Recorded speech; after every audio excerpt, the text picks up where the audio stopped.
के पेड़ के नीचे।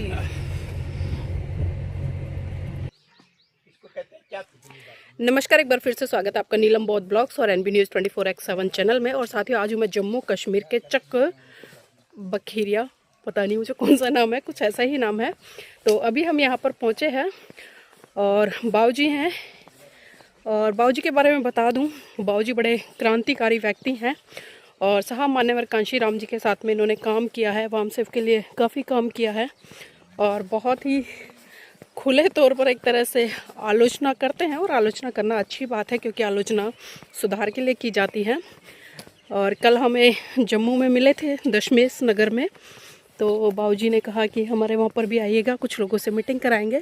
तो उसी के लिए हम यहाँ पर पहुँचे हैं। तो अब देखते हैं बाऊजी क्या आते हैं। और बाऊजी आगे आगे चलते हुए, वकील साहब। और जब हम बाऊजी के घर पहुँचे तो बाऊजी काफ़ी प्रसिद्ध है रोड पे ही। हमने काफ़ी दूर नाम ही लिया था तो लोगों ने कहा अच्छा वो वामसेफ वाले। तो हमने कहा हाँ वही वामसेफ वाले। तो सीधे फिर गाइड किया कि इधर से ऐसे चले जाइएगा। तो ये व्यक्ति की देखिए पहचान होती है। और ये इधर बॉर्डर एरिया है, यानी कि जो पाकिस्तान का बॉर्डर है वो यहाँ से नज़दीकी ही है। कहाँ पे आगे से दिखाई देगा, अभी घर है सर। तो देखिए व्यक्ति का काम है जो उसकी पहचान कराता है। वरना लोग दुनिया में आते हैं चले जाते हैं, लेकिन जो लोग समाज के लिए काम करते हैं उनकी पहचान उनके जाने के बाद भी बरकरार रहती है। कभी सोचा नहीं था कि जम्मू कश्मीर की गलियों में ऐसे जाना होगा। और फिर से वही बात आ जाती है कि मिशन मूवमेंट, क्योंकि आप अगर मिशन मूवमेंट के प्रति संकल्पित हैं, प्रतिबद्ध हैं, तो आपको जो मिशनरी लोग हैं कहाँ से कहाँ पहुँचा देते हैं। और जो चाहे क्या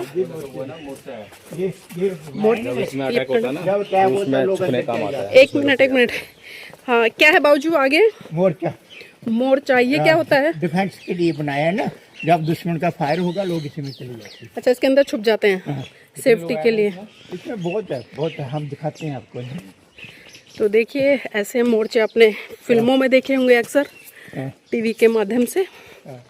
और ये क्योंकि आगे पाकिस्तान बॉर्डर है और ये इस तरह से तैयार, और ये उधर बॉर्डर है आगे। देखती हूँ मैं, अगर जहाँ तक मेरे कैमरे की रीच जाती है। अच्छा दिखाते हैं आगे।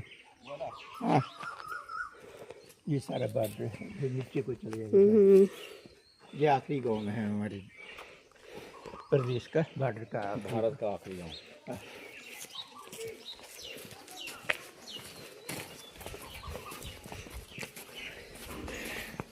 अब इधर आड़ू लगने शुरू हो गए हैं, छोटे छोटे।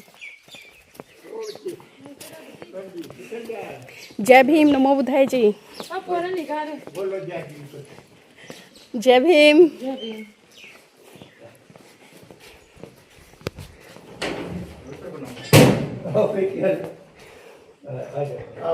जय भीम भैया। और जो मैं बंकर की बात कर रही थी, जब युद्ध होता है मतलब सीमाओं से इधर उधर गोलियां दागी जाती हैं, बारूद छोड़ा जाता है, तो इस तरह के बंकर बनाए जाते हैं घरों पे लोगों को सुरक्षित रखने के लिए। इसमें आ जाते हो सब ये इसके नीचे रूम की लड़ाई है, अच्छी बैग वगैरह डाल के सो गर्मियों में और भी ठंडा रहता है। सेफ्टी पर्पस, वो तो बचाव रहता है। मतलब हर घर में बना हुआ है ऐसा? हाँ, हर घर। मतलब उन्होंने तैयार नहीं करवाया, कि तैयार हमने खुद से करवाया, मतलब उन्होंने बना के छोड़ दिया। तो हर फैमिली अच्छा जो प्लस्तर था वो खुद करवाया। और जो मतलब रख रखाव के लोग थोड़ा मतलब सेल्फ किया है पूरा। बाकी काम उन्होंने बनवा करने दिया है, बस हमने थोड़ा सा काम करवाया इस पे। पता कैसे चलता है फायरिंग हो रही है, बस पता चल जाएगा जब बात शुरू होगा तो लोग आराम से पता चल जाएगा। ऐसे भी गवर्नमेंट भी बढ़ा देती है, खतरा हो गया है। नहीं अचानक से करने वाले आदत हो गई ना गाँव वालों, जैसे फायर होगा ऊपर से जाएगा फायर। बंदे को पता चल जाता है कि फायर की हो। अच्छा, कभी ऐसा हुआ है यहाँ पर कोई बम आके गिरा हो? यहाँ पे नहीं गिरा है, यहाँ पे मतलब ऐसे दरगाह है पास में। अच्छा अच्छा। वहाँ पे गिरा था। वो तो जहाँ सिखों का गाँव है वहाँ भी गिरा है। सांबा में भी गिरते हैं, दूर दूर जाते हैं। यहाँ पे क्या होता है कि गिरते हैं बम। हमारा गांव थोड़ा सेफ है। सेफ इसलिए क्योंकि उनका एरिया थोड़ा सा डाउन है। ओके। और आगे डिच है। डिच की वजह जैसे वो फायर करते हैं तो वो फायर क्या सीधा ऊपर चला जाता है, ऊपर की तरफ गिरता है हमारे इधर, बट वो थोड़ा सा आगे गिर जाएगा। आगे गिरेगा, दाएं बाएं गिरेगा। गांव के पास थोड़ा सा आगे गिरा था बम। लड़ाई होती होगी, बड़ा डर रहता होगा उस समय? डर भी रहता है, एक्साइटमेंट भी रहती है। एक्साइटमेंट तो देखिए, ये इकलौते मिले मुझे जो युद्ध होने पर एक्साइटमेंट होती है। एक्साइटमेंट होती है ना। आओ बेटा, इतने सुनिए, आ जाओ उधर हैं। कुछ पंजाबी डैडी रो लाड़ी बीमार है ना। अच्छा, चलो आओ, आ जाओ उधर। हथियार भी मिल रखे हमको। आ जाओ इधर। हमको हथियार भी मिल रखे हैं सिक्योरिटी के लिए। अच्छा अच्छा। हथियार वेपन हाँ दिखाएं देता हूँ।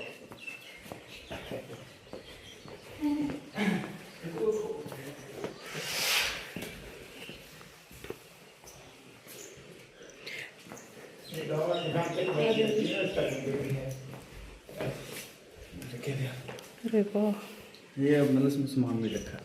डिफेंस कमेटी बनाई गवर्नमेंट को, ये देखभाल के लिए, सेफ्टी के लिए आपके गए।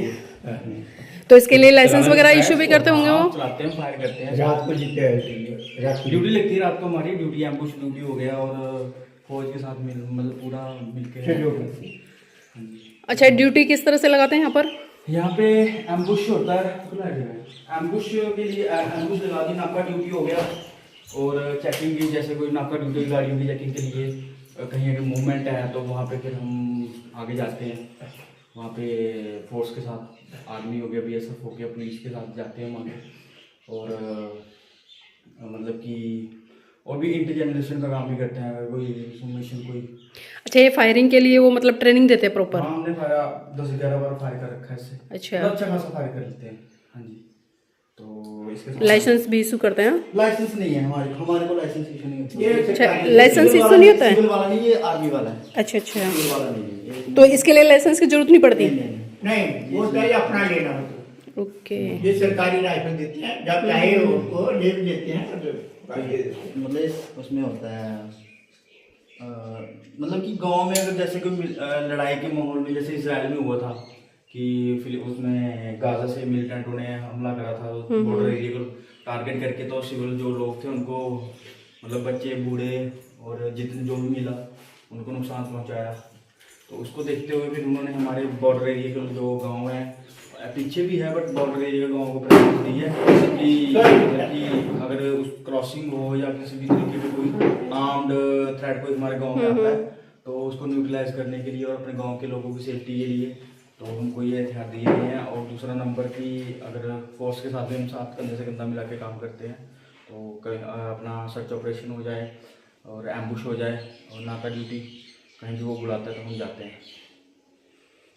तो देखिए, वास्तव में ये लोग भी जिस तरह से काम करते हैं, कहने के लिए हम कहते हैं कि जो सरहदों पर नौजवान होते हैं सिर्फ वही मतलब देश को सुरक्षित करते हैं, लेकिन सीमाओं के पास में रहने वाले जो गांव हैं और वहां पर जो लोग हैं वो भी कहीं ना कहीं पूरी सक्रिय भूमिका निभाते हैं। और उसका कारण अभी भैया ने बताया भी है और देखा भी है। उनको जिस तरह से हथियार इशू किए गए हैं गवर्नमेंट की तरफ से सेल्फ डिफेंस के लिए। और अब हम चलते हैं आगे। और आज धन्यवाद दूंगी मैं थापा बाबू जी को, क्योंकि थापा बाबू जी नहीं होते तो हम यहाँ तक नहीं पहुँच पाते।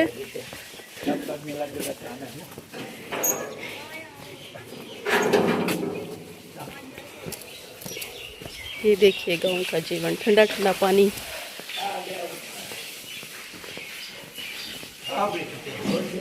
जय भीम।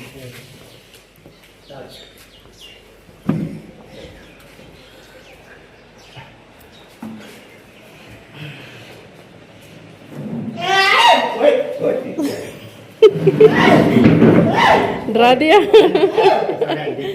नहीं नहीं, कोई बात नहीं, कोई नहीं। कैसे हैं आप लोग?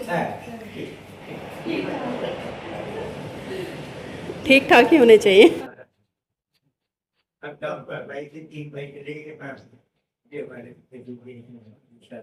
थप्पा बाबू जी, एक बात बताइए, जब आप लोग काम करते थे मिशन मूवमेंट का और आज लोग करते हैं, तो दोनों में कितना फर्क देखते हैं? भाई आज भी जो कर रहे हैं डेडिकेटेड हैं, काम करते हैं, तो काम तो हमेशा एक ही होता रहता है। उस समय होता था कि हम रात को निकल जाते थे, गांव गांव में जाते थे, उनके घर में भोजन करके 10-12 बजे अपने घरों में आ जाते थे। ऐसे कर तो बहुत काम हुआ जब कांशीराम जी की मूवमेंट में। मैं तो उनसे पहले भी आरपीआई में चला गया था, क्योंकि जी। जब 84 में मूवमेंट चली, मैं 74 में आरपीआई से जुड़ गया था। तो फिर जब कांशीराम की मूवमेंट चली और बाम साहब के साथ चले गए, तो उसके साथ भी चले। लेकिन अब मैं बाहर तो कम जाता, कभी अधिवेशन होता था तो मैं जाता था, नहीं तो मैं अपना जीविका के लिए स्कूल वगैरह 2-3 चलाए और पूरा हम डेडिकेशन काम करते रहे। जी। अच्छा, जिस तरह से साहब मान्यवर कांशीराम जी काम करते थे, क्या आज के नेता वैसे काम कर रहे हैं? बिल्कुल नहीं।